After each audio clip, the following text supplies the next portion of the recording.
नमस्कार दोस्तों, स्वागत है आप सभी का आपके अपने YouTube परिवार RS स्टडी ट्रिक परिवार में। और जैसा कि आप थंबनेल में देख रहे हो और आप सभी को ज्ञात है कि जो अपनी हेराल्ड पुस्तक की सीरीज चल रही है उसके 27 पेपर कंप्लीट हो चुके हैं। और आज के वीडियो में हम 28वें पेपर के पूरे 50 क्वेश्चन करेंगे, जिसमें सामान्य ज्ञान, सामान्य विज्ञान, गणित एवं रीजनिंग सहित पूरे 50% दिए गए हैं। और यदि आपकी प्रतियोगी परीक्षाओं में तैयारी अच्छी है तो इन 50 में से कम 40 प्लस के जवाब आपको पहले से ही करने होंगे। और अंत में कमेंट बॉक्स में कमेंट करके ज़रूर बताना होगा कि 50 में से आप कितने सही कर पाए। साथ ही इन सभी वीडियो की PDF फाइल तथा अनेक प्रकार के नोट्स यदि आप प्राप्त करना चाहते हो तो आज ही हमारे टेलीग्राम चैनल को ज्वाइन कर लीजिए, जिसका लिंक नीचे डिस्क्रिप्शन में दिया गया है। और हमारे चैनल को सब्सक्राइब कर नोटिफिकेशन बेल को ऑन कर लीजिए ताकि आने वाले वीडियो की पल पल की अपडेट आप तक पहुंचती रहे। तो चलते हैं पहले क्वेश्चन की ओर। पहले पार्ट में हम जीके के 15 मोस्ट इंपॉर्टेंट क्वेश्चन करेंगे।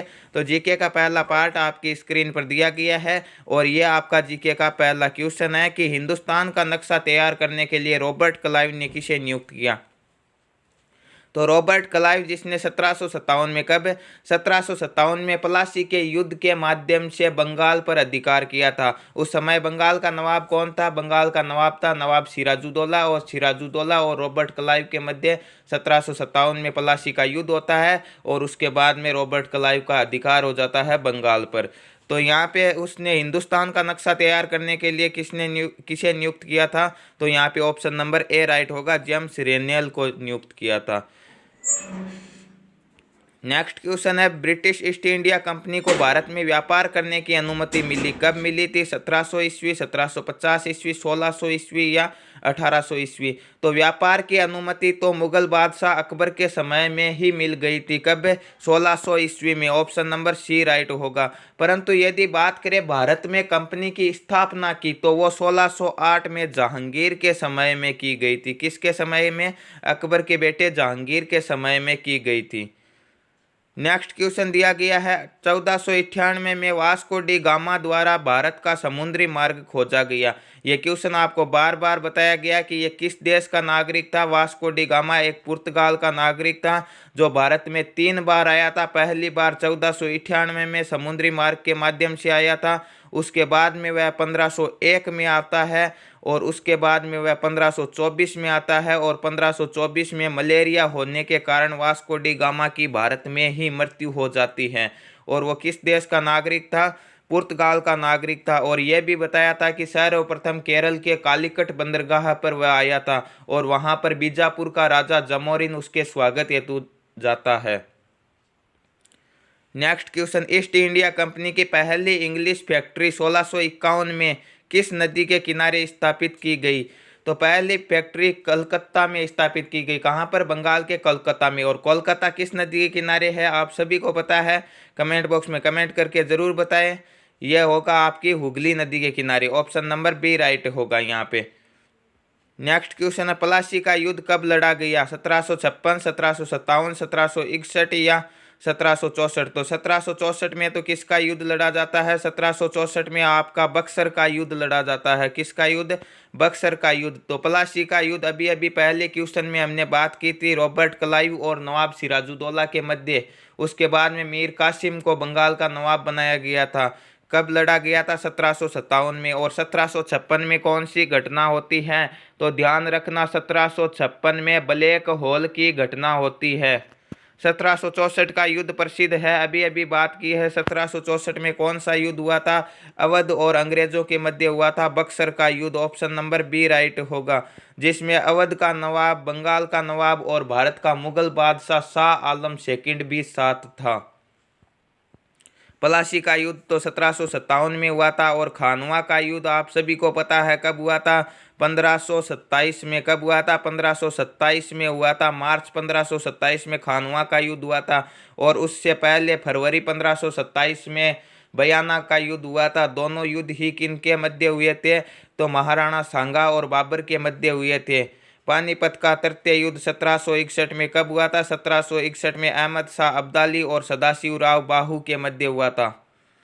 शेर ए मैसूर की उपाधि किसे प्रदान की गई? अहमद शाह अब्दाली, टीपू सुल्तान, हैदर अली या महादजी सिंधिया। तो शेर ए मैसूर की उपाधि आपके टीपू सुल्तान को दी गई थी। टीपू सुल्तान मैसूर का शासक था।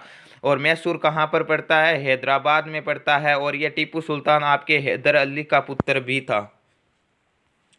प्लासी के युद्ध के पश्चात किसको बंगाल का नवाब घोषित किया गया? सिराजुद्दौला, मीर कासिम, मीर जाफर या नाना फडणवीस? तो किसे नियुक्त किया गया था बंगाल का नवाब? आपके मीर कासिम को बनाया गया। ऑप्शन नंबर बी राइट होगा यहाँ पे। भारत में अंग्रेजों द्वारा अपीलीय अदालत कहाँ खोली गई? मुंबई, पूना, कलकत्ता या मद्रास? तो अपीलीय अदालत कोर्ट की स्थापना कब की गई थी? 1773 के रेगुलेटिंग एक्ट के माध्यम से। कहाँ पर? कलकत्ता में की गई थी। ऑप्शन नंबर सी राइट होगा यहाँ पे। ये आ गया क्वेश्चन, रेगुलेटिंग एक्ट की स्थापना कब हुई थी? 1773 में हुई थी। ऑप्शन नंबर सी राइट होगा यहाँ पे।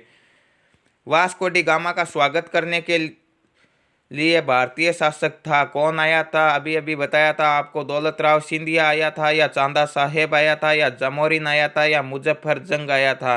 तो वास्को डी गामा का स्वागत करने के लिए बीजापुर का राजा आया था, कौन आया था? जमोरिन आया था। ऑप्शन नंबर सी राइट होगा। कहाँ पर आया था? तो कालीकट बंदरगाह पर आया था। नेक्स्ट क्वेश्चन है, बंगाल के किस नवाब ने 18वीं सदी में अपनी राजधानी को मुंगेर में स्थानांतरित किया? किस नवाब ने किया था राजधानी को स्थानांतरित? मीर कासिम, मीर जाफर, अलीवर्दी खां या मुर्शिद कुली खां? तो ये राजधानी स्थानांतरण का कार्य कौन करता है? आपका मीर कासिम ही करता है। ऑप्शन नंबर ए राइट होगा यहाँ पे। किस लड़ाई में सिराजुद्दौला रॉबर्ट क्लाइव से हारा था? तो ये भी आपको बताया गया है। ये क्वेश्चन घूम रहा है आज के पेपर में बार बार। कौन सा था? 1757 का प्लासी का युद्ध। ऑप्शन नंबर ए राइट होगा यहाँ पे। अंग्रेजों का सबसे पहला संघर्ष किस मुगल सम्राट के साथ हुआ था? तो सबसे पहला संघर्ष किस मुगल सम्राट के साथ हुआ था? तो सबसे पहला संघर्ष आपके औरंगजेब के साथ शुरू हुआ था। अकबर के समय तो फैक्ट्री की स्थापना भी नहीं हुई थी, और बाबर और हुमायूं तो पहले हो गए थे। तो संघर्ष किसके साथ शुरू हुआ था? औरंगजेब के साथ शुरू हुआ था। निम्न में से किस घटना ने ब्रिटिश ईस्ट इंडिया कंपनी को बंगाल सूबे का वास्तविक स्वामी बना दिया? तो बंगाल पर अधिकार किस घटना के बाद हुआ था? आपको बताया था कि प्लासी का युद्ध हुआ था 1757। उसके बाद में अंग्रेजों का अधिकार हो जाता है बंगाल पर। ऑप्शन नंबर बी राइट होगा। और इसके साथ आज के जीके के 15 मोस्ट इंपॉर्टेंट क्वेश्चन कंप्लीट होते हैं। और नेक्स्ट पार्ट में हम करेंगे साइंस के मोस्ट इंपॉर्टेंट क्वेश्चन। विज्ञान का पहला प्रश्न आपकी स्क्रीन पर कि डीएनए की संरचना किस प्रकार की होती है? शंक्वाकार होती है, सर्पिलाकार, गोलीय या दोहरी कुंडली? तो डीएनए की संरचना आपकी दोहरी कुंडलित होती है। ऑप्शन नंबर डी राइट होगा। उस रोग का नाम बताए जो मच्छरों से नहीं फैलता है। पित्त ज्वर भी फैलता है, डेंगू भी फैलता है, मलेरिया भी फैलता है, परंतु घेंगा नहीं फैलता। घेंगा किससे फैलता है? आयोडीन की कमी से होने वाला रोग है घेंगा। ग्लोबल वार्मिंग के लिए जिम्मेदार गैस कौन सी होती है? Nitrous oxide, nitrogen dioxide, nitric oxide या अमोनिया? तो नाइट्रस ऑक्साइड को तो हम क्या कहते हैं? हंसाने वाली गैस कहते हैं या लाफिंग गैस कहते हैं, जिसका सूत्र होता है N2O। और ग्लोबल वार्मिंग के लिए जिम्मेदार गैस कौन सी होगी? आपका ऑप्शन नंबर सी राइट होगा, अमोनिया होगी। एक रोगी नियमित रूप से एक यूरोलॉजिस्ट के पास जाता है तो उसका रोग इनमें से किससे संबंधित है? यदि वह नियमित रूप से यूरोलॉजिस्ट के पास जाता है तो उसका रोग आपके स्नायु से संबंधित होगा। ऑप्शन नंबर ए राइट होगा यहाँ पे। बेकरी में साधारणतः उपयोग किया जाने वाला बेकिंग सोडा, जिसे हम खाने का सोडा भी कहते हैं, उसे हम क्या कहते हैं? सोडियम बाइकार्बोनेट कहेंगे उसे। ऑप्शन नंबर कौन सा राइट होगा? ए राइट होगा। शरीर के विभिन्न हिस्सों में रक्त का संचरण किसकी मदद से होता है? तो विभिन्न हिस्सों में रक्त का संचरण करने के लिए धमनियों की भी आवश्यकता होती है, शिराओं की भी आवश्यकता होती है, और कोशिकाओं की भी आवश्यकता होती है। ऑप्शन नंबर डी राइट होगा। धमनियों, शिराओं और कोशिकाओं की मदद से होता है। ट्रांसफार्मर के किस भाग में सबसे अधिक गर्मी उत्पन्न होती है? कोर, फ्रेम, तेल या वाइंडिंग? तो किस भाग में सबसे अधिक गर्मी उत्पन्न होती है? तो सबसे अधिक गर्मी उत्पन्न की बात करें तो वो आपके वाइंडिंग में होती है। ऑप्शन नंबर डी राइट होगा यहाँ पे। किसी ट्रांसफार्मर संरक्षण का कार्य है क्या है? तेल के प्रसार व संकुचन का ध्यान देना, टैंक में तेल के प्रवाह को रोकना, शक्ति गुणांक को बढ़ाना या टैंक में नमी को जाने से रोकना? तो ट्रांसफार्मर संरक्षक का कार्य है तेल के प्रसार व संकुचन का ध्यान देना। ऑप्शन नंबर ए राइट होगा यहाँ पे। नेक्स्ट क्वेश्चन है, विद्युत धारा उत्पन्न होती है किससे? डायनेमो से, मोटर से, ट्रांजिस्टर से या डायोड से? तो विद्युत धारा आपके डायनेमो से उत्पन्न होती है। ऑप्शन नंबर ए राइट होगा। और धारा का मात्रक क्या होता है? धारा का मात्रक होता है एम्पियर। कांच की कौन सी किस्म ऊष्मा प्रतिरोधक होती है? ताप सह दुर्गलनीय कांच, पायरेक्स कांच या फ्लिंट कांच या 2 व 3 दोनों? तो ऊष्मा प्रतिरोधक कौन सी किस्म होती है कांच की? आपके पायरेक्स कांच होता है। ऑप्शन नंबर बी राइट होगा। विद्युत धारा हानियों को न्यूनतम करने के लिए ट्रांसफार्मर कोड को किस प्रकार का बनाया जाता है? तो हानियों को कम करने के लिए आपके ट्रांसफार्मर कोड को परतदार बनाया जाता है। ऑप्शन नंबर ए राइट होगा। घर में बिजली का बिल किसके आधार पर आता है? तो घर में बिजली का बिल आपके वोट के आधार पर आता है कि कितनी वोट की खपत हुई है, उसी के आधार पर बिल आता है। ऑप्शन नंबर सी राइट होगा यहाँ पे। फ्यूज तार की रेटिंग निम्न में से व्यक्त की जाती है, किस में की जाती है? किलोवाट घंटा, वॉट, एम्पियर या ओम? तो फ्यूज तार की रेटिंग किस में व्यक्त की जाती है? आपके एम्पियर में व्यक्त की जाती है। ऑप्शन नंबर सी राइट होगा।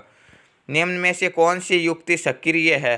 ट्रांसफार्मर, सिलिकॉन नियंत्रित डिस्टकारी या बिजली का बल्ब या लाउड स्पीकर? तो कौन सी है इनमें से सक्रिय? ऑप्शन नंबर बी राइट होगा।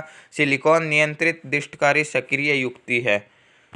ट्रांजिस्टर में क्या लगा होता है? सुचालक पदार्थ, कुचालक पदार्थ, अर्धचालक पदार्थ या उपयुक्त में से कोई नहीं? तो ट्रांजिस्टर में एक अर्धचालक पदार्थ लगा होता है। ऑप्शन नंबर सी राइट होगा। इलेक्ट्रॉन वोल्ट द्वारा मापा जाता है, क्या मापा जाता है? आपका आवेश, विभवांतर, धारा या ऊर्जा? तो इलेक्ट्रॉन वोल्ट द्वारा आपकी ऊर्जा मापी जाती है। ऑप्शन नंबर डी राइट होगा। विद्युत अपघटक के अंदर विद्युत धारा प्रवाहित होती है धन और ऋण आयनों द्वारा, इलेक्ट्रॉनों द्वारा, परमाणु द्वारा या उपयुक्त सभी द्वारा? तो विद्युत अपघटक में विद्युत धारा आपके धन और ऋण आयनों द्वारा प्रवाहित होती है। ऑप्शन नंबर ए राइट होगा।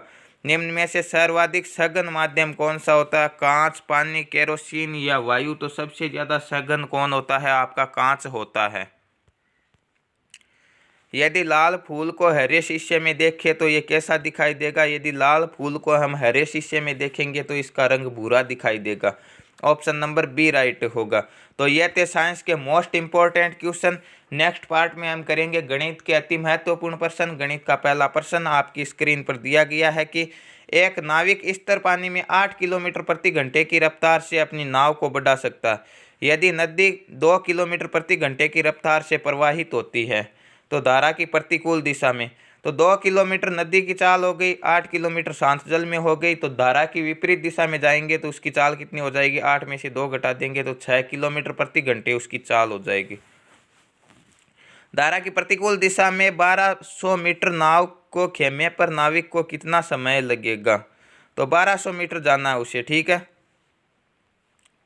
और उसकी चाल कितनी हो गई? उसकी चाल हो गई आपकी 6 किलोमीटर प्रति घंटा। तो इसे हमें किस में बदलना है? मीटर प्रति मिनट में बदलना, ठीक है। किलोमीटर प्रति घंटा उसे मीटर प्रति मिनट में, मीटर प्रति सेकंड में नहीं, मीटर प्रति मिनट में। यदि मीटर प्रति सेकंड में होता तो हम 3600/1000 अर्थात हम कह सकते हैं 18/5 से गुणा करवा देते। अब 3600/1000 से नहीं, केवल 60/1000 से गुणा करवाएंगे, ठीक है। ऊपर 60 नीचे 1000, ठीक है। यहाँ पे 1000 में 1 0 से 1 0 कट जाएगा, इन 2 0 से ये 2 0 कट जाएंगे और 6 से 6 कैंसिल। तो वह कितने मिनट में 1200 मीटर जाएगी? तो 12 मिनट में जाएगी। ऑप्शन नंबर ए राइट होगा यहाँ पे। रॉबिन एक पुराने घर को 2,75,000 रुपये में क्रय करता है, ठीक है, एवं कुल 25,000 रुपये मरम्मत पर खर्च करता है। तो वह घर कितने रुपए का हो गया उसके लिए? वह घर हो गया उसके लिए आपका 2,75,000 में क्रय करता है, 25,000 खर्च करता है, तो वो 3 लाख का घर हो गया। तो उसका क्रय मूल्य हो गया 3 लाख रुपए। अब वह 3,50,000 में उसे बेच देता। 3 लाख में खरीदा, 3,50,000 में बेच दिया, तो लाभ कितना हो गया? 50,000 का। और हमें क्या ज्ञात करना? लाभ प्रतिशत। तो लाभ प्रतिशत का सूत्र होता है लाभ बटा क्रय मूल्य गुणा 100। 4 0 से 4 0, 1 0 से 1 0। तो 5 को 10 से गुणा करेंगे 50/3 और 50 में 3 का भाग देंगे तो आएगा 16.66, या हम कह सकते हैं 16 से 2/3। ऑप्शन नंबर डी राइट होगा, ये होगा उसका लाभ। नेक्स्ट क्वेश्चन है 0.00002601 का वर्गमूल होगा। तो आपके ऑप्शनों के आधार पर स्पष्ट है कि यह 2601 है, इसका वर्गमूल निश्चित रूप से 51 ही होगा। सभी में 51 है, तो यहाँ पर तो हमने 51 लिख दिया। अब हमें क्या करना, दशमलव के बाद में कितने जीरो है उनके दो दो के जोड़े बना लो। ठीक है, एक जोड़ा ये हो गया इन दो का, और एक जोड़ा ये हो गया। 4 है तो 4 में से दो दो के जोड़े से उठाना, तो 2 जीरो उठा लो, 1 और 2, दशमलव लगा दो। तो 0.0051 किस ऑप्शन में है? ऑप्शन नंबर बी राइट होगा। यहाँ पे एक्स और वाई एक साथ कार्य को 12 दिनों में पूरा कर सकते हैं। एक्स इस कार्य को अकेले 20 दिनों में पूरा कर सकता है, तो वाई अकेले कितने दिनों में पूरा करेगा? अब देखिए, ऊपर की संख्याओं में जब दो ही व्यक्ति कार्य कर रहे हैं तो ऊपर कुछ भी फेरबदल नहीं करना है, दोनों संख्याओं को गुणा करवा दो जो भी दी गई, 20 × 12। अब क्या दिया गया, नीचे क्या दिया गया? पहले तो एक साथ का दिया गया, फिर अकेले का पूछा। यदि दोनों बार अकेले का होता और एक साथ पूछते तो हम जोड़ देते, परंतु अकेला का पूछा है तो घटा दो। 20 और 12 का अंतर कितना हो गया? 8। अब इन्हें सरल कर लो। 4 के पहाड़े से ये 3 बार, 4 के पहाड़े से ये 2 बार, 2 के पहाड़े से 20 10 बार, और 10 को 3 से गुणा करेंगे तो वाई अकेला 30 दिनों में उस कार्य को पूरा कर सकता है। ऑप्शन नंबर ए राइट होगा। एक खाली टंकी को एक नल द्वारा 110 मिनट में, दूसरे नल द्वारा 120 मिनट में भरा जाता है, तो दोनों नलों को साथ खोल देंगे तो टंकी पूरी। वही नियम जब दो ही वस्तुएं दी गई, दो नल दिए गए, दो व्यक्ति होती है, तो ऊपर दोनों को गुणा करवा दो, 110 × 132। अब पूछा क्या गया, दोनों का अलग अलग दिया गया और साथ में कितने मिनट में भरेंगे, यह पूछा गया। साथ में कितनी देर में भरेंगे, साथ दिया गया, दोनों को जोड़ दो, अकेले का होता तो अंतर लिख देते। 132 और 110 कितने हो जाएंगे आपके? 242 हो जाएंगे। इन्हें काट लो और सरल कर लो। ठीक है, किससे काटेंगे हम? 2 से काट लो। यह कितनी बार कटेगा? 2 से 6 दूने 12, 6 दूने 12 66 बार। ये 2 से कटेगा 1 2 1 121 बार। अब देखिए, ये 11 से 121 कितनी बार कटेगा? 11 बार ही कटेगा, और 66 कटेगा 6 बार, और 11 से 110 10 बार, और 10 को 6 से गुणा करेंगे तो वह 60 मिनट, अर्थात हम कह सकते हैं 1 घंटे में भर देंगे। ऑप्शन नंबर बी राइट होगा। एक परीक्षा में प्रत्येक विद्यार्थी ने भौतिक विज्ञान या गणित या दोनों विषय लिया, या तो वो भौतिक विज्ञान लेगा या गणित लेगा या दोनों विषय लेगा। ठीक है, 84% विद्यार्थियों ने भौतिक विज्ञान ली, 84% ने भौतिक विज्ञान ली। और क्या बोल रहा है? गणित लेने वाले विद्यार्थियों की संख्या भौतिक विज्ञान के लिए विद्यार्थियों की संख्या की आधी है, यानी गणित इससे आधे लेते हैं। 84 से आधे कितने हो जाएंगे? 42 विद्यार्थियों ने गणित ली है। तो कुल कितने हो गए? ये इनका योग करेंगे तो कितना होता है? 126 होता है। परंतु विद्यार्थी तो 100% ही होते, कुल संख्या हमेशा 100% होती है, तो 126 कैसे आ गई? तो हम कह सकते हैं कि 26% विद्यार्थी ऐसे है, 26% विद्यार्थी ऐसे है जिन्होंने दोनों विषय लिए हैं। यदि कुल विद्यार्थियों की संख्या 1000 है तो कितने विद्यार्थियों ने भौतिक विज्ञान और गणित दोनों विषय लिए? 26%। 1000 का 26% कितना हो जाएगा? 1000 का 26% 260 होगा। ऑप्शन नंबर कौन सा राइट होगा? सी राइट होगा इस क्वेश्चन का। 1.5 किलो का एक भार जब 15 सेंटीमीटर लंबे धागे के एक सिरे पर लटकाया जाता है तो धागे की लंबाई बढ़कर 16 सेंटीमीटर हो जाती है। यानी 1.5 किलोग्राम वजन से 15 से 16 1 सेंटीमीटर बढ़ता है, तो 1 मीटर से कितना बढ़ेगा? सॉरी, 1 किलो भार से बढ़ेगा, 1.5 का भाग देंगे 1 में। अब उस सिरे पे 6 किलो का भार लटकाना है, तो 6 से गुणा करवा दो, तो धागे की लंबाई क्या हो जाएगी? ये पॉइंट हटा दो, यहाँ पे 0 लगा दो। ठीक है, और 15 से 60 कितनी बार कटेगा? 4 बार। 4 1 कम 4, 4 सेंटीमीटर लंबाई बढ़ जाएगी उसकी। तो 15 पहले थी, 4 अब बढ़ गई, कितनी हो जाएगी? 19 सेंटीमीटर का धागा हो जाएगा। ऑप्शन नंबर ए राइट होगा यहाँ पे। राजीव 6650 रुपये मूल्य के सामानों का क्रय करता है, उस पर 6% की छूट प्राप्त करता है। 6650 रुपये में तो ये खरीदता है, ठीक है, और 6% की छूट मतलब कितने में खरीदता है? 94% में। कुल 100% होते हैं, 6% की छूट लेगा तो 94%। ठीक है, और वह क्या बोलता है कि छूट पाने के बाद 10% की दर से विक्रय कर चुकाता है। 10% की दर से वह क्या करता है? इसे बेचता है। तो कितना हो जाएगा? 100% और 10% से विक्रय करता है तो 110/100। अब इन्हें कैलकुलेशन करके सरल कर लो। 0 से 0 को काट दो, इस 0 से इस 0 को काट दो। ठीक है, 2 के पहाड़े से ये कितनी बार कटेगा? 2 के पहाड़े से 94 कटेगा आपके 47 बार, और 100 कट जाएगा आपका 5 बार। और 5 के पहाड़े से ये कितनी बार कटेगा? 1 3 3 133 बार। 133 को हम करेंगे 47 से गुना, और फिर किससे करना है? आपके 11 से गुना करना है। तो कितना आएगा? 133 को 47 से गुणा करना और 11 से गुणा करना। ठीक है, तो 11 को हम गुणा कर देंगे 133 से, तो कितना आएगा? आपका आएगा 517। और 517 को जैसे ही हम 47 से गुणा करेंगे तो गुणा करने पर हमारे पास कितना आएगा? ये 517 को गुणा करना 47 से, सॉरी 133 से 47। एक मिनट, पुनः कैलकुलेशन करते हैं। हमारे पास कितने आए थे? 133 गुणा 47 गुणा 11, और नीचे कितने बचे थे? नीचे बचे थे केवल 10, इतने ही बचे थे। अब हम 11 को 47 से गुणा करते हैं।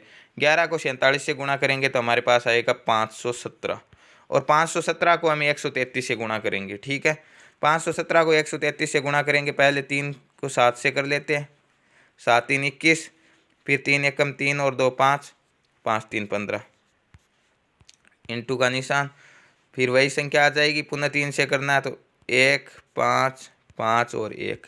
अब गुणा करवाना है 1 से, 1 से करवाएंगे तो वही संख्या आएगी 517, 5 1 7।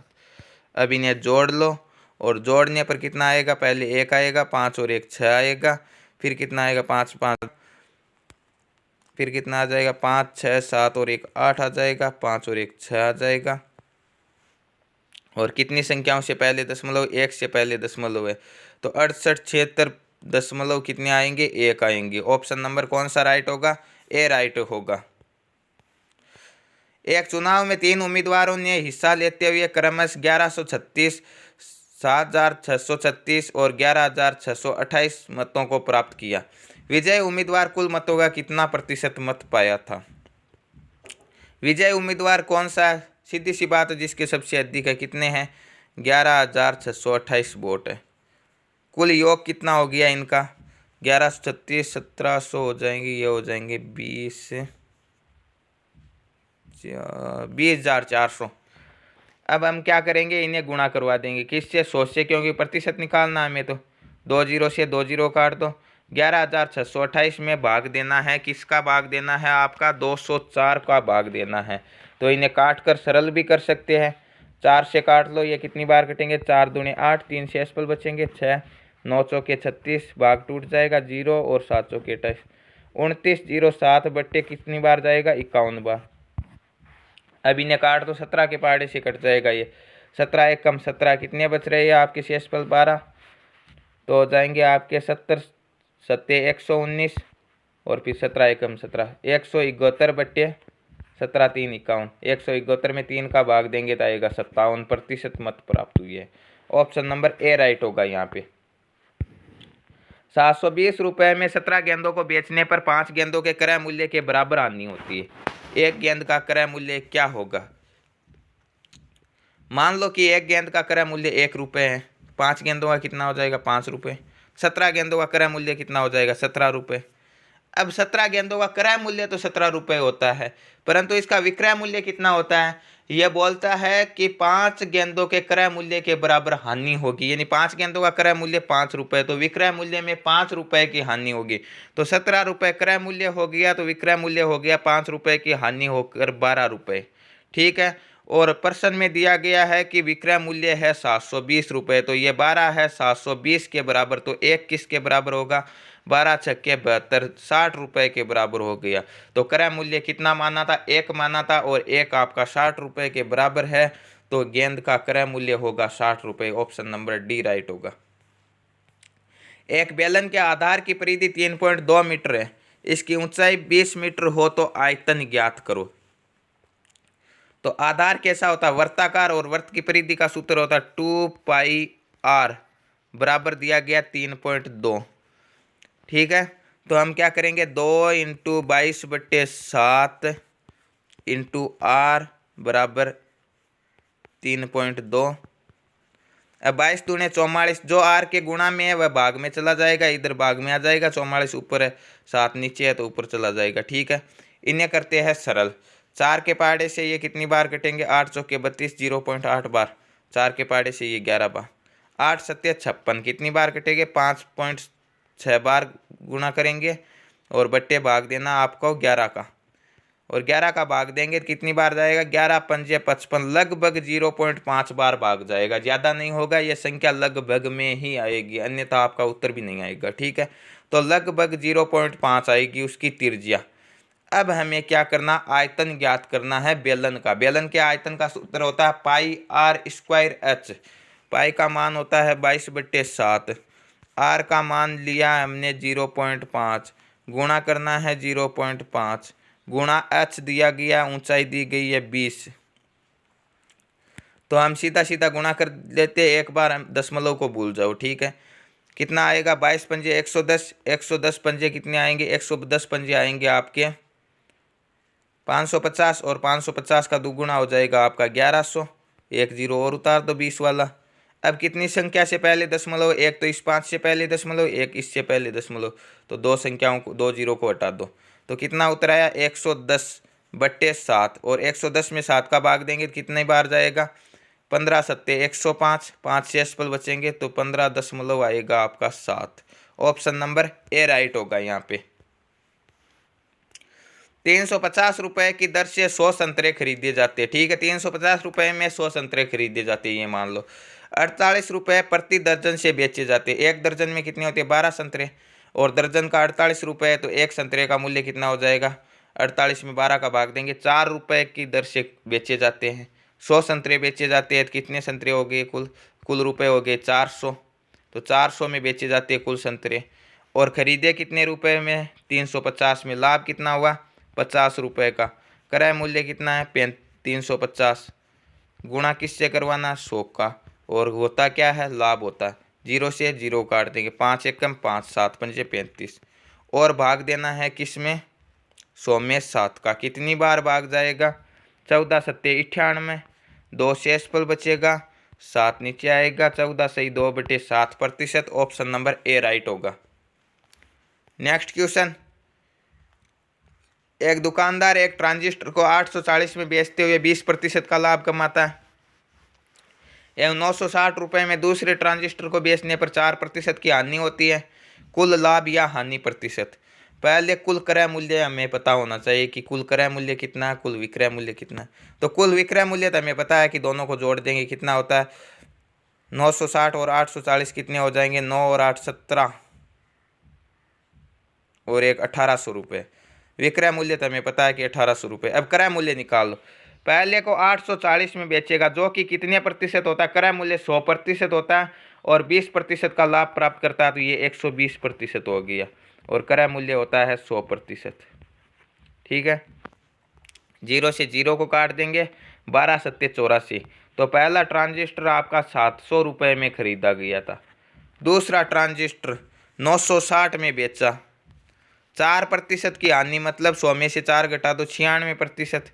ज्ञात करना 100%, 96 से 96 एक बार 10 बार, तो कितना होगा, दूसरे का मूल्य था 1000 रुपये, पहले का 700 रुपये, दूसरे का 1000 रुपये, कुल क्रय मूल्य हो गया 1700 रुपये, कुल विक्रय मूल्य होता है 1800 रुपये। तो सीधा सा है 100 रुपये का हमें क्या होता है, लाभ होता है, बटा क्रय मूल्य होता है 1700 रुपये, गुणा लाभ प्रतिशत ज्ञात करने के लिए 100 से करते हैं, 2 जीरो से 2 जीरो को काट देंगे, 100 में 17 का भाग देना है, तो 17 पंजे 85, कितने शेषफल बचते हैं, 15/17%। का क्या होता है, हानि नहीं होती है, लाभ होता है। ऑप्शन नंबर बी राइट होगा, ए नहीं।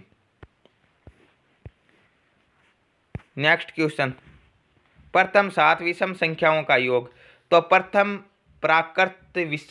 विषम प्राकृत संख्याओं के योग का सूत्र होता है n²। ठीक है, कितनी भी हो, 7 है तो 7 का स्क्वायर 49, 9 होती तो 9 का स्क्वायर 81, 8 होती तो 8 का स्क्वायर 64। ठीक है, प्रथम n प्राकृत विषम संख्याओं का योग होता है n²। ठीक है, विषम प्राकृत का योग, सॉरी।